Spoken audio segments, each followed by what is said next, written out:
सोलापूरमध्ये एकनाथ शिंदे यांना मोठा धक्का। विधानसभेचा उमेदवार आणि 20,000 शिवसैनिक पक्ष सोडण्याच्या तयारीत।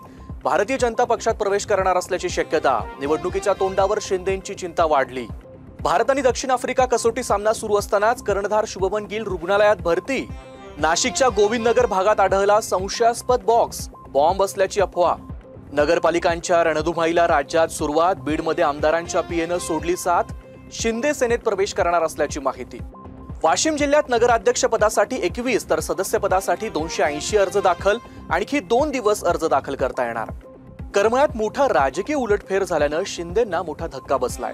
सोलापूर जिल्ह्यातील करमाळ्यात शिंदे सेनेच्या विधानसभा उमेदवारासह 20,000 शिवसैनिकांनी सामूहिक राजीनामे दिल्याची बातमी आहे। 2024च्या विधानसभा निवडणुकीत दिग्विजय बागल शिंदेंच्या शिवसेनेचे उमेदवार होते।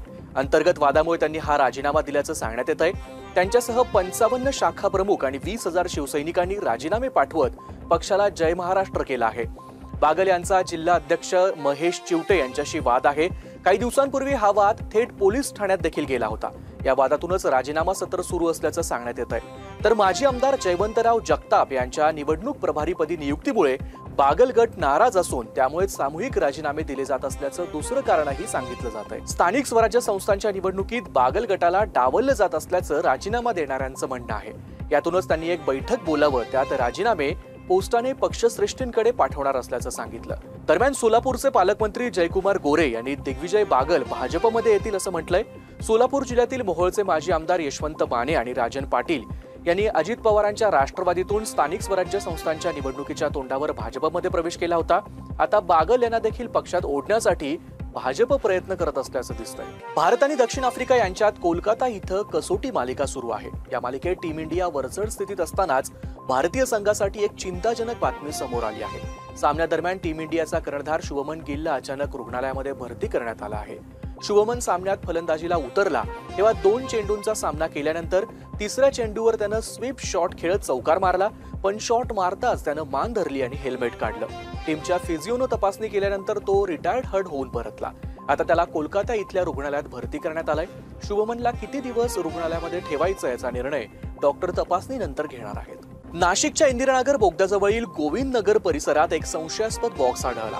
या बॉक्समध्ये बॉम्ब असल्याची अफवा पसरल्यानं परिसरात भीतीचं वातावरण पसरलं होतं।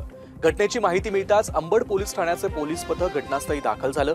बॉम्ब शोधक पथक BDDSला कॉल करून पाचारण करण्यात आलं। तपासणी केल्यानंतर या खोक्यामध्ये फटाके असल्याचं निष्पन्न झालं। परिसरात कुठल्याही प्रकारचा बॉम्ब अथवा अन्य कुठल्याही प्रकारची वस्तू नसल्याचं पोलिसांनी सांगितलं। यावेळी परिसरात मोठ्या प्रमाणात गर्दी झाली होती। बीड शहरचे आमदार संदीप क्षीरसागर यांना ऐन निवडणुकीच्या तोंडावर धक्का बसलाय। त्यांचे स्वीय सहाय्यक सतीश शेळके यांनी निवडणुकीच्या तोंडावरच संदीप क्षीरसागर यांची साथ सोडली आहे। लागलीच शेळके यांनी शिंदे गटात प्रवेश केलाय। आमदार क्षीरसागर यांची साथ सोडण्यामागे त्यांनी अनेक कारणं सांगत काही मोठे खुलासे देखील केले आहेत। त्यांच्याशी संवाद साधलाय लोकशिवाय मराठीचे प्रतिनिधी दीपक जाधव यांनी। बीड जिल्ह्यात ज्या 3 वर्षात घडामोडी झाल्यात त्यामुळे सामाजिक आणि राजकीय या दृष्ट्या जो सलोखा आहे तो बिघडलेलाच आहे आणि तो सुधारण्याचा प्रयत्न हा केला पाहिजे। पण काही मंडळी हे सुधारू देत नाही आणि त्यांना वाटतं बीड हे कायम जळत राहतं, त्यामुळं अशा प्रकारच्या गोष्टी झाल्यात। मला वाटतं बीडकर आता हे सगळं जाणून घेतलेलं आहे त्यांनी सुद्धा आणि आपल्याला कुठेतरी बीडमध्ये विकासाच्या मार्गावर जर जायचं आहे तर सर्व समाजाला सोबत घेऊन पुढं जावं लागेल आणि हे करत असताना आपण माझं तर स्पष्ट मत आहे की समाज सगळे एकत्रित आणणं आणि ज्या काही आज घडामोडी चालल्या त्यातून असं दिसतंय की काही लोक एकत्रित आणण्याचा प्रयत्न करतात, पण काही लोक त्याला कुठंतरी लोकांमध्ये वादविवाद हे सातत्याने राहावं आणि एकमेकापासून एक दुरावापणाचा असावा ह्यासाठी प्रयत्न करतात। आणि आपल्याला आपलं राजकारण हे समाजकारण सर्वांना सोबत घेऊन जाण्याचं आहे, त्यामुळं या गोष्टी मला काय पटत नाही। वाशिम जिल्ह्यातील वाशिम, कारंजा, रिसोड, मंगरुळपीर या 4 नगर परिषद आणि मालेगाव या एका नगरपंचायतीच्या सार्वत्रिक निवडणुकीसाठी अर्ज दाखल व्हायला सुरुवात झाली आहे।